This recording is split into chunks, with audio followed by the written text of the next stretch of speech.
अभी तक हम लोग ने चाणक्य नीति में 5 अध्याय खत्म कर लिए हैं। आज हम लोग जानेंगे छठे अध्याय में, जिसमें आचार्य चाणक्य ने जानवरों से कुछ बातें सीखने को कहा है और कुछ स्टूडेंट के लिए भी कुछ बातें बताई हैं। चलिए बिना देरी किए हुए इसे शुरू करते हैं। आचार्य चाणक्य ने अपने इस अध्याय में पहली बात ये कही है कि मनुष्य वेद आदि के शास्त्रों को सिर्फ सुन के उसके धर्म के रहस्य को जान सकता है।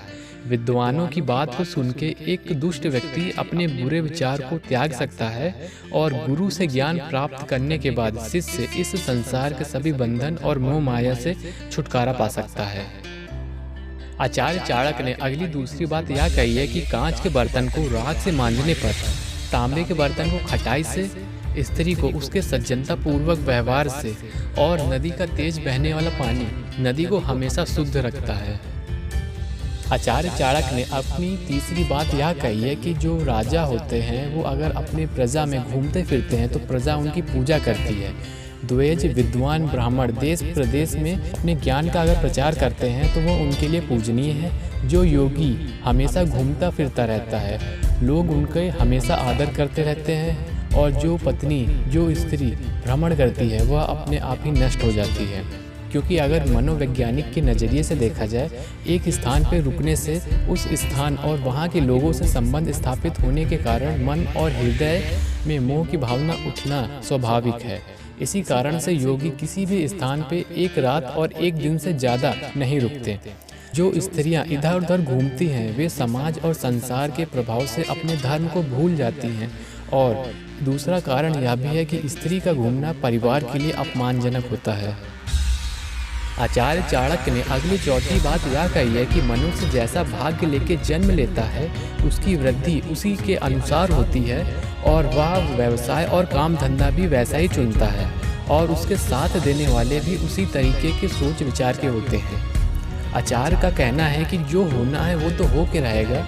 क्षमता और वृद्धि के अनुसार ही व्यक्ति अपना काम को चुनता है, और उसके साथ जो लोग उसकी मदद कर रहे होते हैं उनका भी विचार और उनके भी काम धंधे का नज़रिया उन्हीं की तरह होगा। आचार्य ने ये पांचवी बात काफ़ी अच्छी कही है। उन्होंने ये कहा है कि समय ही एकमात्र ऐसा प्राणी है जो सभी को अपने पेट में पचा लेता है, यानी कि उसे नष्ट कर देता है। काल ही सभी की मृत्यु का कारण है। जब इस ब्रह्मांड में सभी सो जाते हैं, बस काल ही है जो जगता रहता है। काल से परे पाना काफ़ी कठिन। आचार्य चाणक्य ने अगली छठी बात यह कही है। उन्होंने ये बोला है, ऋणी पिता अपने पुत्र और संतानों के लिए शत्रु के समान होता है। यही स्थान खराब स्वभाव वाली माता का भी है। सुंदर पत्नी अपने पति के लिए खतरे के समान यानी शत्रु के समान होती है, और मूर्ख पुत्र अपने माता पिता के लिए शत्रु के समान होता है। यहाँ पे आचार्य का कहना ये है कि पत्नी के सुंदर होने की वजह से बहुत से लोग उसकी तरफ आकर्षित होंगे और उसे गलत रास्ते पे जाने के लिए बरगलाएंगे। आचार्य चाणक्य ने सातवीं बात यह कही है कि लोभी को धन देकर और अभिमानी को हाथ जोड़ के, मूर्ख के सामने मन मुताबिक काम करके और विद्वान को सच्ची बात बता के इन्हें वश में करने की कोशिश करनी चाहिए। ऐसा इन्होंने इसलिए कहा है, लोभी अपने स्वार्थ के आगे इतना अंधा रहता है कि उसे कुछ भी नहीं दे। अभिमानी व्यक्ति को नम्रता पूर्ण यानी रिस्पेक्ट देके उससे हर काम करवाया जा सकता है, और मूर्ख यह सोचता है कि हर कोई काम मेरे मन मुताबिक हो।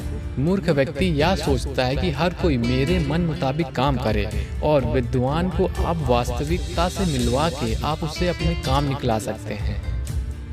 आचार्य चाणक्य ने अगली आठवीं बात यह कही है कि एक बुरे राज्य की अपेक्षा राज्य ना होना ज़्यादा अच्छा है। एक दुष्ट और धोखेबाज मित्र की बजाय मित्र ना होना बहुत बहुत बहुत अच्छा है। और दुष्ट शिष्य और दुष्ट पत्नी की अपेक्षा आप बगैर उनके जिंदगी व्यतीत कर ले, ये बहुत अच्छा है। क्योंकि जब आप एक वक्त पे वृद्धि और विकास की ओर जा रहे होंगे तो ये लोग आपके लिए बाधा बन जाएंगे। आचार्य चाणक्य ने अगली नौवीं बात यह कही है कि व्यक्ति को शेर से एक बात, बगुले से एक बात, मुर्गे से 4 बातें, कौवे से 5, कुत्ते से 6 बातें और गधे से आपको 3 बातें सीखनी चाहिए। पहली बात, काम छोटा हो या बड़ा, व्यक्ति को शुरू से ही पूरी ताकत लगा देनी चाहिए। ये सीख हम शेर से ले सकते हैं, क्योंकि जब शेर शिकार के लिए तैयार होता है तो वह बड़े शिकार को देख के घबराता नहीं और छोटों को देख के वो नाराज नहीं होता। वह जब भी शिकार करता है तो वो अपनी पूरी ताकत से उस पर झपट्टा मारता है।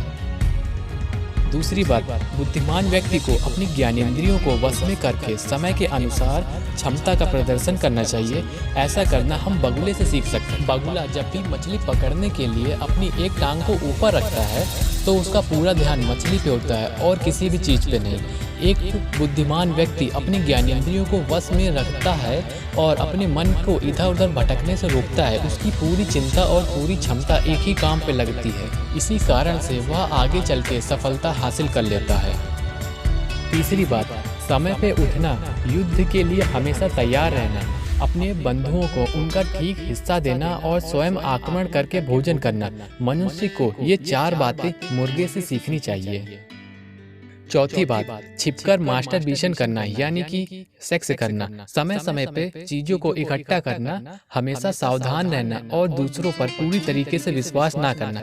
ये 5 बातें हम मनुष्य कौवों से सीख सकते हैं, क्योंकि कौवा कहाँ रहता है, वह उसका घोंसला कहाँ है, ये मनुष्य को आज तक सही तरीके से पता नहीं चल पाया। और कौवा अपने घोंसले में कुछ ऐसे सामान इकट्ठे करते रहते हैं जो आगे चल के उनके लिए जरूरतमंद साबित होते हैं।